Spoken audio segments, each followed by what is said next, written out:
Hello, this is Spartan Commander, and this is the 910th Rome Total War Brotherhood game that I've put onto YouTube.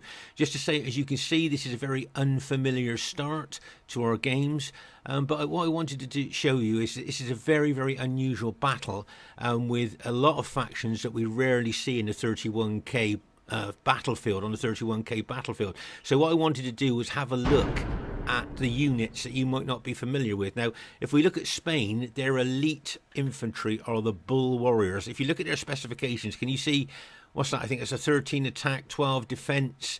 They've got 2 hit points. And on paper, they look really good. If you look at there, can you see excellent morale, good stamina? And as I say, and with just gold shield, gold attack on, can you see that they cost 1,150 denarii? Okay, and as I say, on paper, they look absolutely excellent. But if you put them up against cheaper urban cohorts, you'll find that the urban cohorts will win. Okay, so this is one of the reasons that Spain is very rarely used on the 31k battlefield, just because their infantry, their bull warriors, are just so expensive for what you get. And of course, they've only got light cavalry as well. So there's not a lot going for Spain on the 31k battlefield. Now let's switch to Numidia. Now you'll see here, can you see this Numidian legionnaire with 2 experience stripes, gold shield, gold attack, 1,310 denarii. If you look at his specifications, you see it's 12 attack, 16 missile, 21 defense, but only a 2 charge. And if you look at the specs underneath those specs, you'll see it doesn't say anything about morale at all. That's because their morale is so poor. So as I say, they can throw pilers. They look a little bit like urban cohorts, but they're just nothing like them really. And then we're going to move on to Gaul, and you can see the chosen swordsman there. Okay, if you notice there, the chosen swordsman, they're 680 denarii to buy. Okay, but if you look at their specs, can you see war cry improves attack, expert at hiding in the woods, combat bonus in woods or snow, excellent morale. Okay, and there you are. You can see that for 2 experience stripes, gold shield, gold attack, 1,796. But as I say, look, you've got excellent morale, a good stamina as well. And these chosen swordsmen can be very underestimated in battle. Then we're going to move on to Thrace. Okay, now if you notice there, phalanx pikemen there, look, with 2 experience stripes, gold shield, gold attack. You'll see they've got 11 attack, just an 18 defense there. But if you notice, if you look at their specs once again, underneath the attack, defense and charge, you'll see nothing about morale. Okay, not good morale or anything like that, because their morale is so poor. And then if you look at the Bastarni here, okay, they're fierce warriors, adept at close quarters, fighting there, let you see. And can you see they're expert at hiding in woods, combat bonus in woods or snow, may charge without orders, good morale, and fast moving. So maybe it might be a good idea if you bring Thrace to bring the pikes as kind of like your main battle line, and bring the Bastarni infantry in behind them to charge into the enemy when you're ready.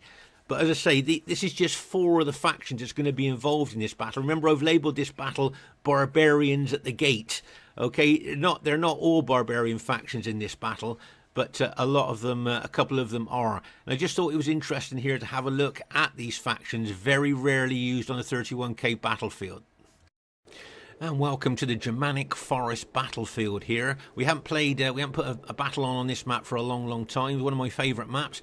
You can see it's a flat map with a winter scenario. And remember that barbarian troops get a bonus on a winter map with snow. And also you've got the woods as well. So barbarian troops get bonus with the woods and the snow there. So it's a pretty good battlefield to encourage barbarian troops to come on to this particular battlefield. Okay, our first teammate is Brotherhood member Earth. He's called himself something else there, but it is Brotherhood member Earth. Now he has got 2 horse archers, 5 foot archers. He's got 4 archers there and 1 horse archer. So sorry, he's got 15 pikes there, as you can see. And if you notice there, count the upgrades, you'll see they are fully upgraded. 3 experience stripes, gold shield, gold attack there. And just look at the length of those pikes there for Thrace. As I say, very unusual to see Thrace on a 31k battlefield. Unfortunately, their archers are very, very mediocre. They're mid-range. Their specifications are not very good. To be honest, there's not a lot going for Thrace, really. So there's their archers there. And as I say, he's got what's he got? 8 upgrades on his archers there, so he's tried to do the best he can with them. So he's got 15 pikes, 4 archers, and 1 horse missile unit there. As you can see, that one there, militia cavalry there. So that's Earth's Thrace army there. Be interesting to see how he does that during the course of the battle. Our next teammate is Brotherhood member Fesen. Now, Fesen's bought the Parthia faction and taken advantage of our new rules for Parthia, where 10 cavalry are allowed, but he's got 5 camel cataphracts and 5 cataphracts there, 5 ordinary horse cataphracts there. And you'll see that he's got 6 archers. You see that he has fully upgraded his archers. 3 experience stripes, gold shield, gold attack. But remember, these archers are pretty poor. Their specifications are very low. But because he's fully upgraded them, he's going to get the most out of them that he can. As I say, they're medium range, specs not very good. As I say, here you can see that he's bought camel cataphracts. Now, it's unusual to bring camel cataphracts on a winter battlefield. Of course, in a desert battle, the camels cataphracts would get the desert bonus, but on a winter map, obviously they're not going to get any bonus at all. So unusual to see them there, but there's a close-up of them so you can have a look. And then you've got the ordinary cataphracts there, cavalry cataphracts there. Remember, we call these guys the tanks of the ancient world because they're armoured from head to toe. So there you are, that's Fesen's Parthian army there. Be interested to see how he does with that. Now here, this is something very rare. This is my army here, and I've bought Gaul. Now, I can't remember the last time I ever played with Gaul. Okay, it's those many years ago. I just can't remember. But I've got a faint memory of the cavalry is not very good. No matter what upgrades you put on the Gaul cavalry, the moment you charge them into enemy, they just seem to melt, rout, and die, like kind of thing. So in this Gaul army, I've got no cavalry.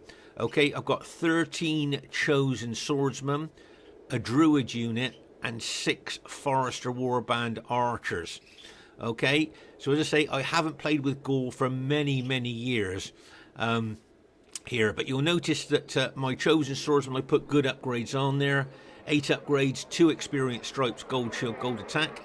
I think the chosen swordsmen are very underestimated. They've got excellent morale, just like urban cohorts. So as I say, they are underestimated. As long as you can avoid enemy missiles and get them into hand-to-hand fighting, they're pretty good. There's my Forester Warband archers there. Okay, you'll see they're hiding. Remember, these guys have got 2 interesting things with them. When they stop moving, they hide immediately anywhere on the battlefield. And of course, if they're attacked, their alt attack weapon are anti-cavalry spears. And you will see this a bit later on in the battle. So as I say, very unusual Forester Warband there. 2 unusual things. The moment they stop moving, they hide anywhere on the battlefield. And they've got anti-cavalry spears to fight off any cavalry attacks on them there. There's a druid unit. Remember that barbarian units in general are very low morale. So to bring a morale boosting unit like druids is a good tactical move there, just to, as I say, increase the morale of your troops there. So that's why I've got a druid unit. So there's my Gaul army there. As I say, no cavalry, because as I say, I've got a faint memory of their cavalry not being very good. Should be interesting to see what happens here. Barbarians at the gate. And here is the other team. We have Brotherhood member TR, who has unusually bought the Dacian faction. Now, TR has got 2 horse archers, 5 foot archers. He's got mixed infantry and just 2 cavalry. Okay, so there's the horse archers there. If I remember correctly, I think they might be Scythian mercenaries. There you are. Scythian mercenary missile cavalry there. Fast moving. I think they can form Cantabrian circle. Can be a real nuisance. And then you've got those archer warband there. Okay, these are only a medium range archers here, and my guess is he probably put quite a few upgrades on them. Oh my gosh, he's fully upgraded these archers because they are only mid-range archers here. So what he's done, he's fully upgraded them to get the most out of these archers. Okay, there's a close-up of them if you haven't seen them before. And then of course he's got his elite chosen archers there, which he's only put gold shield, gold attack on, because that's all they need really, because they have already got elite specifications there. So as I say, he's got a mixture of archers there. There's the Dacian banner, or the barbarian banner there. And as you move over here, you'll see, as I say, he's got a mixture of units there. There you are, he's got a Barbarian Chosen Warlord cavalry unit there. That'll be fast moving, have 2 hit points. Okay, there he's got a warband unit there, a light infantry, 121 man unit. Of course, they carry spears, so they're anti-cavalry, an idea for putting in front of your battle formation to stop cavalry attacks. He's got warhounds there as well. As I say, a very diverse Dacian army there. Then he's got his elite chosen swordsman there as well. And there, I think he's got his phalanx men there. There's his phalanx men carrying those kind of scythes that they carry there as their weapons. So, as I say, a very, very diverse Dacian army there. Be interesting to see how well TR does with them during the course of the battle. Their next teammate is a Brotherhood member, Get Jacked, who has bought the Spanish faction. Another very rare faction to see. And he's got 6 slingers and 14 bull warriors. Okay, you have a look at his Balearic slingers there. The Balearic slingers have got quite a good range, actually, and then they carry the slingshots in those pouches there, the lead slingshots. Remember, slingers have got 40 slingshots. They carry the sling in that handlet. They got 40 slingshots. Archers in this game have just got 30 arrows. Okay, and there's the bull warriors there, look. Okay, now, I'd just like to draw your attention there to their helmets. Can you see their helmets there have got bull's horns on? And if you notice, those bull's horn are holding the sun there, because the Spanish warriors worship the bull god and the sun god. So there you are, you can see the bull god's horn is holding the sun there. Just something a bit interesting there. So that's he's got a lot of firepower there, but no cavalry. Remember, Spain have only got light cavalry anyway, and he decided not to bring any cavalry in this Spanish army. Okay, another very rare faction in this game, Numidia. And you can see here that it's someone who's called himself OTG Chimverzig, but is in fact Scorpion King SR. He's got 5 archers, 9 legionnaires, and 6 general cavalry units, armoured cavalry units there. Look at the upgrades he's put on his archers. 1, 2, 3, 4. He's got 8 upgrades, 2 experience stripes, gold shield, gold attack. But the Numidian archers are only mid-range. They've got very poor specifications. To be honest with you, from a 31k point of view battle, Numidia hasn't got a lot going for it. So it'd be interesting to see how well Scorpion King does with them. And as I say, he's got 9 Legionnaire units. And if you count the upgrades, you can see 1, 2, fully upgraded Legionnaires unit. There's his general there, look, the bearded general. Okay, so he's got 9 Legionnaires units. As I say, for all the factions involved in this battle, nobody said about bringing them. Of course, he's got most of his army hiding in the woods. It's just that individual generals decided to bring these different factions to this battle. Should be good to watch. Okay, at this stage of the battle, I thought we'd have a look at my Gaul battle formation here. As you can see, very simple, very simplistic, very nothing complicated here. You got 1 unit in open order in front of the main battle formation there. Okay, and what I found with chosen swordsmen, it's a good idea to try and keep them in quite a tight group. I put that unit there, because I know that I've got Numidian pilers and Spanish pilers coming into my units there. So that's why I've put that 1 unit in open order. But I really want to attack. I don't want to stand there too long to let them throw their pilers into me. You can see the battle formation there. My infantry quite close, tight. And I've got that druid unit at the back of them there, slightly into the infantry as well. And if you notice, I got them in open order to try and suffer less casualties from archers there. So that's my infantry, my Gaul infantry battle formation. And there's my Forester Warband archers at the back there. So it'll be interesting to see how well this does. Okay, at this very, very early stage of the battle, you'll see that Fesen has moved his archers forward here. Remember those Parthian archers, foot archers, very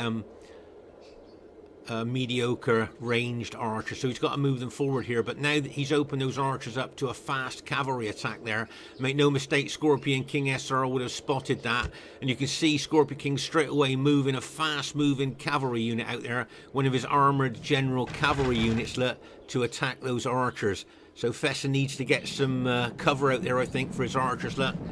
Nice attacking move there by Scorpion King as he's attacking those archers. And there you are, look.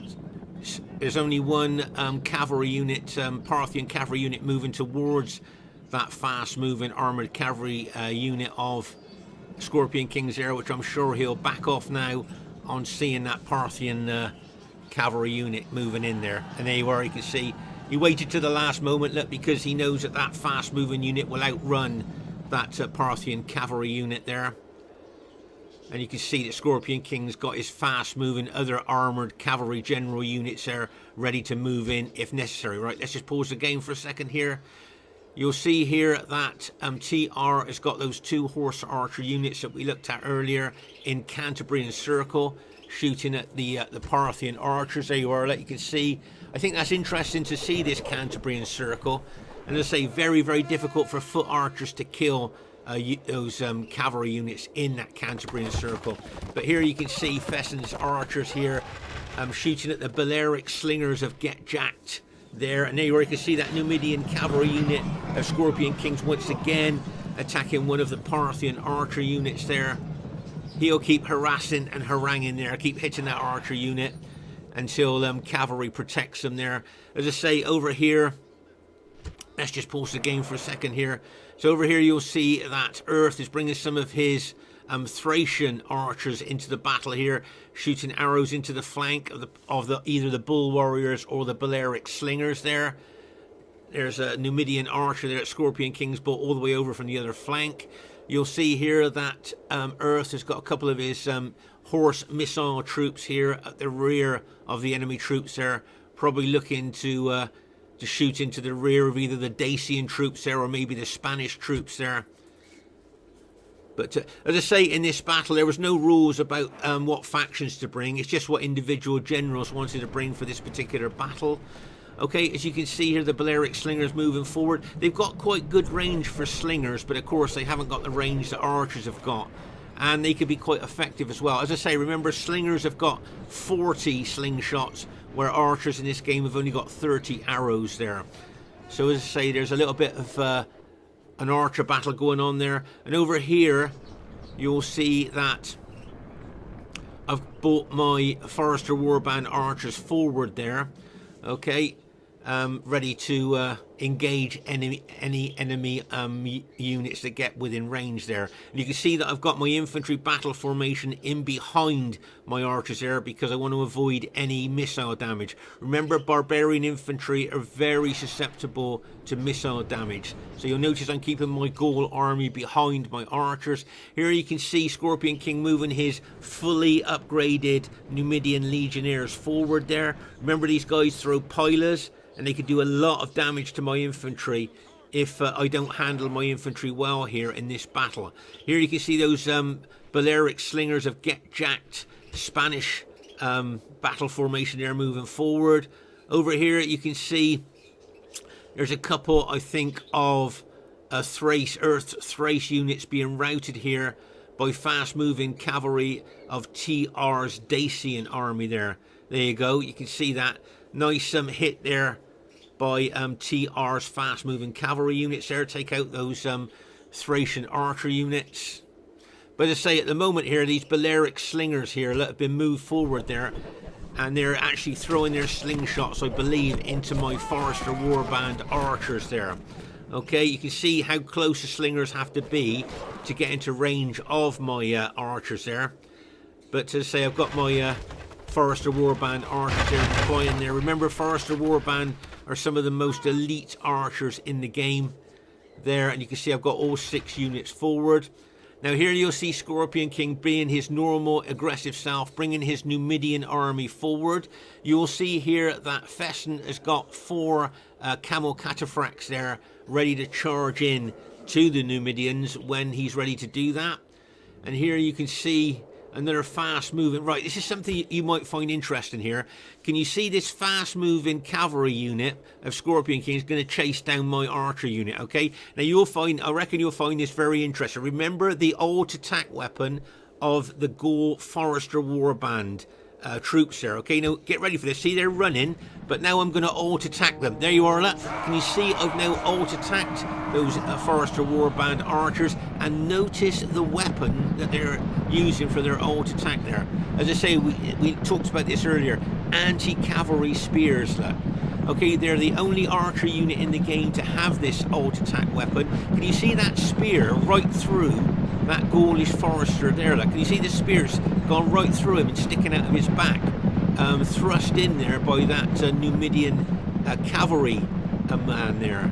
Oh my gosh, see that right through him there. But here you can see, as I say, those alt attack weapons there of the Gaul forester. They were those anti-cavalry spears have caught a lot of cavalry generals out there when they've sent cavalry units in to attack them, and then all of a sudden their cavalry unit is routed by these guys.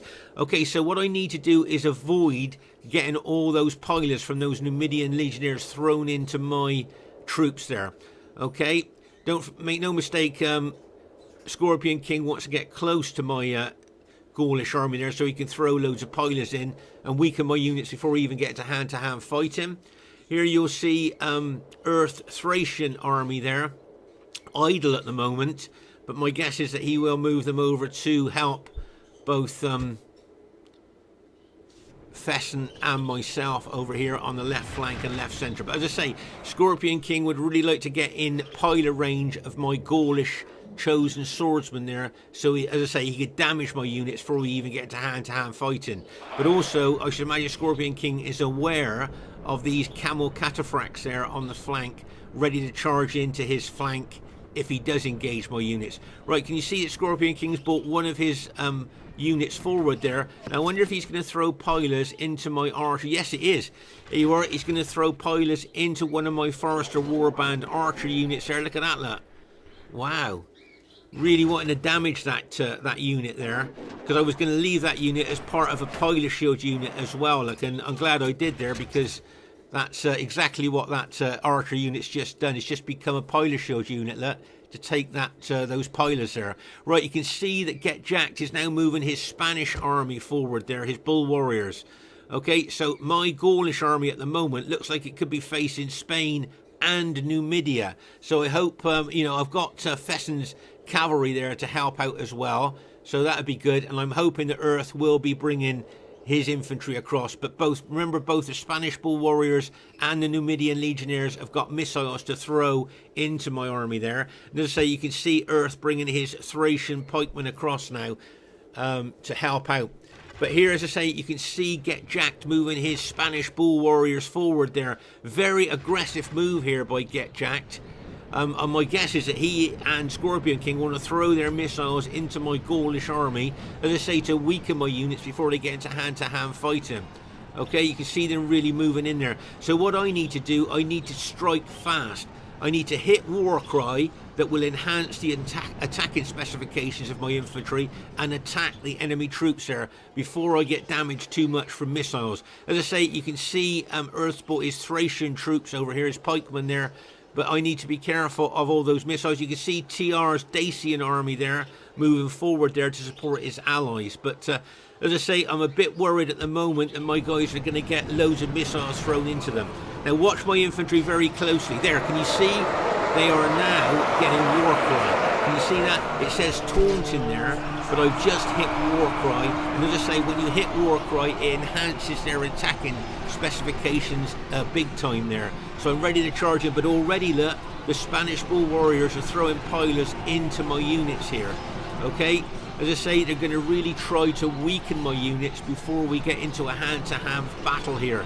Okay, so I'm already suffering casualties from Spanish pilers coming into me, but now I'm attacking.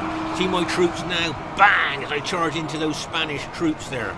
Okay, so as I say, I've hit Warcry and I'm now attacking, but look at those pilers still coming into my units. Now here you'll see Earth is moving a couple of his pike units forward there to support my my infantry there, my Gaulish infantry there.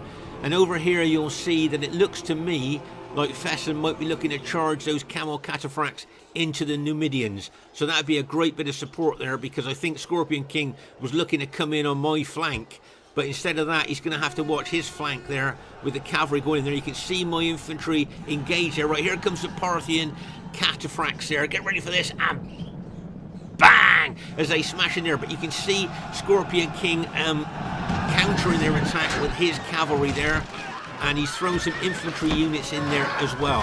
Okay, pause the game for a second. I'd just like you to notice the difference in size between the Parthian cataphracts and the ordinary cavalry units there. Can you see how big or how much taller those camel cataphracts are in comparison to ordinary cavalry? Meanwhile, here my chosen swordsmen are fighting with both Numidian infantry and Spanish bull warriors as well.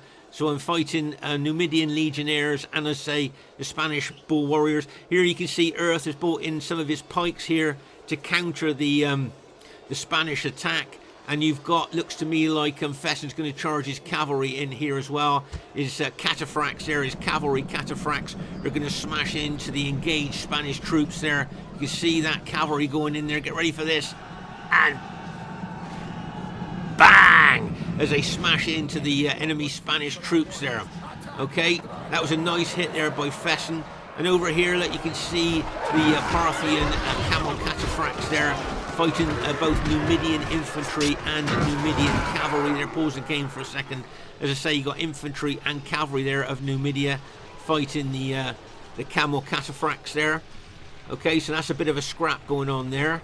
Be interesting to see what happens in that particular part of the battlefield. But here, as I say, you can see those cataphracts there of Fesen. He's pulling back out, probably to reload them, to lock and load them and charge them back in. You can see my chosen swordsman there charging forward into the enemy troops there. It wouldn't surprise me if Fesen charged the rest of his cavalry into these Numidian troops of Scorpion King, as you can see there. Can you see there? He's charging those cavalry in like a bang as he smashes them in to reinforce his camel cataphracts there.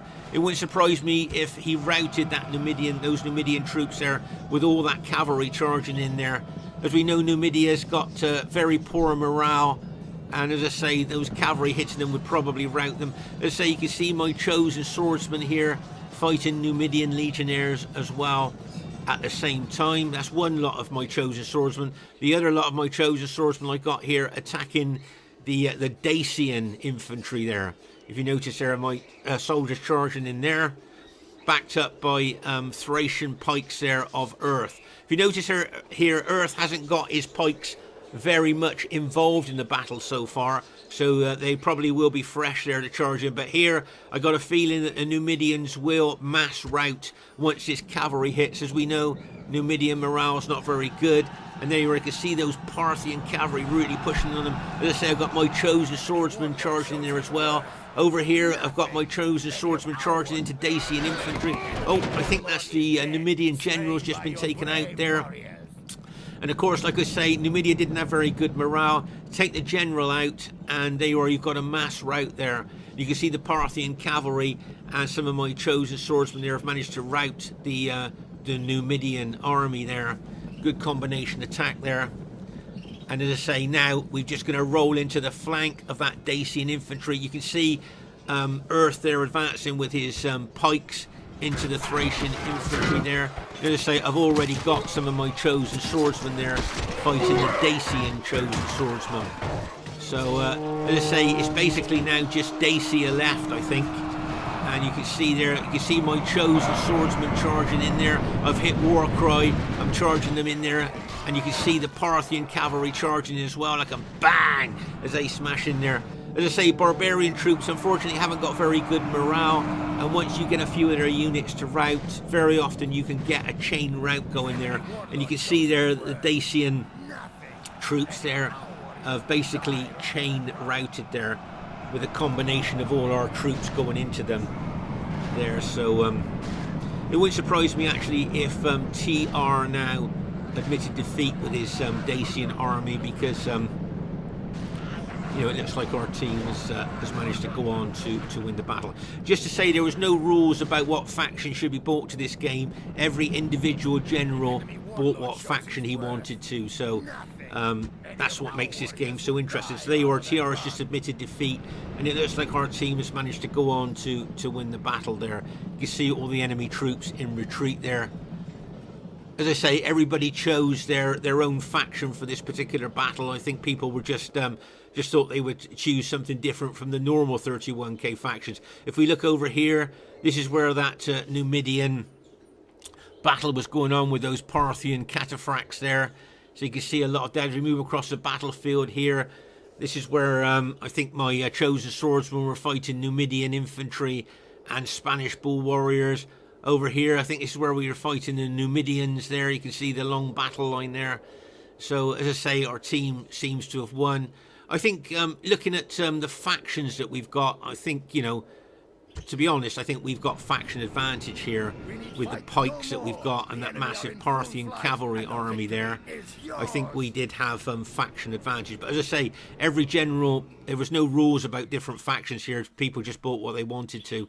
So the first thing I'd like to say is really well played to everybody in the game, and well done to everybody bringing different factions from what we normally play. That's why I wanted to show this battle. You can see it was a clear victory there, but it was just to show the different factions really in this battle. And oh my gosh, with my Gaul army, I got the highest kills in the game. I can't believe it. 1,525. Now, if this was a 4v4 and I had a Roman army, that would be good kills, wouldn't it? In a 4v4 for Rome. So to get that many kills with a Gaul army of 13 infantry and 6 archers there, I think that's pretty good kills for Gaul. Maybe we've underestimated Gaul in our battles. Well done to TR. He'll be disappointed with the kills with Dacia he got there. But as I say, we're kind of experimenting with these barbarian armies at the moment, so it's trial and error really. Well done to Get Jacked, not far off 1,000 kills with his Spanish army, so well done to him, and well done to Scorpion King. He'll be disappointed with his kills as well, but really well done for them bringing different factions from what we're used to. Well done to Fesen with his Parthian army there, did well there, got some good kills, got over 1,000 kills, and well done to Earth, whereas he got less than 1,000 kills. Look at the troops that he's got left. He barely got engaged in that battle, did he? Like, so that's why he's only got those few kills there, and the vast majority of his army is intact. As I say, faction-wise, I think, you know, here with, you know, the factions that we had, I think we did have a faction advantage there, and I can't believe I got that many kills with Gaul. I mean, maybe we have underestimated these barbarian factions here, but as I say, if you look at the factions there, I do think that we did have faction advantage in this battle. But as I say, each general decided to bring, you know, a seldom used faction to this particular 31k battle. So I hope you enjoyed it. As I say, I thought I'd label it Barbarians at the Gates, as I bought a barbarian faction for the first time out of 909 battles. Spartan Commander saying bye for now. See you soon.